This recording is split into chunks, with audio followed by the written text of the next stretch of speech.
నిజంగానే గనక ఇవన్నీ కూడా ఆరోపణలు నిజమైతే ఆ వీడియోస్ ఏవైతే బయటకు వచ్చినాయో పోలీస్ శాఖ ఇమ్మీడియట్గా స్పందించి దీని వెనకాతలు ఎవరెవరు ఉన్నారు, దీనికి సంబంధించిన ఫుటేజెస్ ఎక్కడెక్కడ ఉన్నాయి, ఇవి నెట్లోకి వెళ్ళకోకుండా ఇవన్నీ కూడా బయటికి తీసుకొచ్చి స్క్రాప్ చేసే కార్యక్రమం చేయాలి అని పోలీస్ శాఖని డిమాండ్ చేస్తూ ఉన్నాం, గవర్నమెంట్ని డిమాండ్ చేస్తూ ఉన్నాం. ఇదేమి సాధారణమైన ఇష్యూ కాదండి, ఇది this is a national issue. ఒక విమెన్ని స్పై కెమెరాస్ పెట్టి వాష్రూమ్స్లో స్పై కెమెరాస్ పెట్టి వీడియోస్ తీసే కార్యక్రమము, దీన్ని కప్పిపుచ్చి ఎంత పెద్ద ఇష్యూ అండి ఇది. అదే రకంగా పిల్లలు చనిపోతూ ఉన్నారు, పిల్లలకి విష జ్వరాలు వస్తూ ఉన్నాయి, హాస్పిటల్స్లో జాయిన్ అయ్యి స్కూల్ పిల్లలు. ఇంత అర్ధవానంగా ఇంత దారుణంగా తయారు చేసిన వ్యక్తి చంద్రబాబు నాయుడు గారు. ఇది కాకుండా లోకల్ ఇష్యూస్, లోకల్ కూడా కాదు స్టేట్ ఇష్యూవే వస్తే, నిన్న ఈనాడు పేపర్ ఇచ్చిన కథనం నిజంగా నాకు చాలా బాధ అనిపించింది. ఇసుక అందుబాటులో లేదండి అని చెప్పేసి వాళ్ళు పెట్టారు, ఇసుక అందుబాటులో లేదండి. మరి నాకు తెలియగా అడుగుతాను,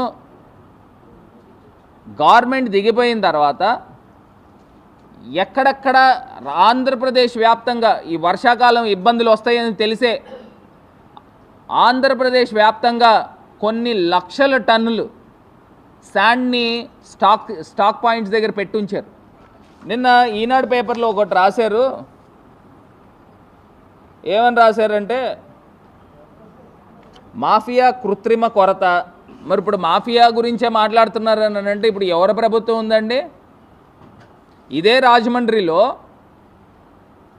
దగ్గరగా 10 కోట్ల రూపాయలు ఇసుక లాలా చెరువు హుండై షోరూమ్ కానుకుని, మరి ఆ స్టాక్స్ ఎక్కడ ఉన్నాయండి అవన్నీను? మరి వైఎస్ఆర్ కాంగ్రెస్ పార్టీ ప్రభుత్వంలో మరి అది పెట్టలేదా? ఇవాళ మా పార్టీ తాలూకా అయిన వెంకటేశ్వరరావు, మీరు శాండ్ కొన్నారు, ఎంత శాండ్ కొన్నారండి? అలా మొత్తం ఎన్ని యూనిట్లు కొన్నారు? అంటే 6 యూనిట్లు కలిపి 36,000 రూపాయలు పెట్టి కొంటున్నారు. అసలు ఈ కృత్రిమమైన షార్టేజ్ తీసుకొచ్చిన దానికి కారకులు ఎవరండి? తెలుగుదేశం ప్రభుత్వం కాదా? రాజమండ్రి సిటీ, రాజమండ్రి రూరల్ మొత్తం నిడదవోలు ఎక్కడైనా చూసుకోండి, కోట్ల రూపాయలు, 100 కోట్ల రూపాయలు ఇసుకని సాక్షాత్తు ఈ ప్రజాప్రతినిధులు కొల్లగొట్టడం వాస్తవం కాదా అని అడుగుతా ఉన్నా. అంటే ప్రజలు ఇంత ఇబ్బందులు పాలవడానికి కారకులు ఈ తెలుగుదేశం ప్రభుత్వం కాదా అని అడుగుతా ఉన్నా.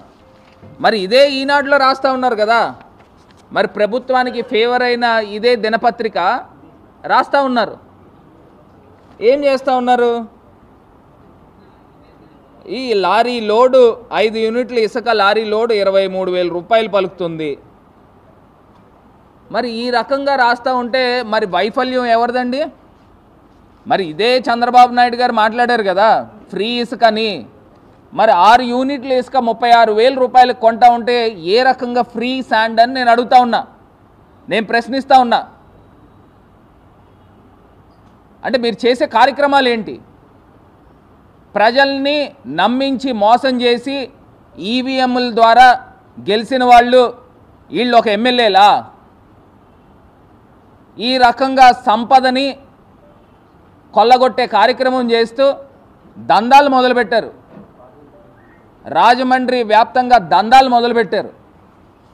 ఇదే తెలుగుదేశం పార్టీకి కొంత ఫేవరబుల్గా ఉన్న ఈయన రైజ్ సంస్థ, ప్రవీణ్ పుల్లట్ల అని రైజ్ సంస్థ, ఆయన ఒక ట్వీటో లేకపోతే ఏదో పెట్టాడు యూట్యూబ్లో, ఎలక్షన్లో 80 కోట్లు ఖర్చు అయింది, నెలకి 5 లక్షలు కట్టాల్సిందే ఆ కూటమి ఎమ్మెల్యే. ఇది రాజమండ్రి సమీపంలో బార్ అండ్ రెస్టారెంట్ యజమాని ఆరోపణ.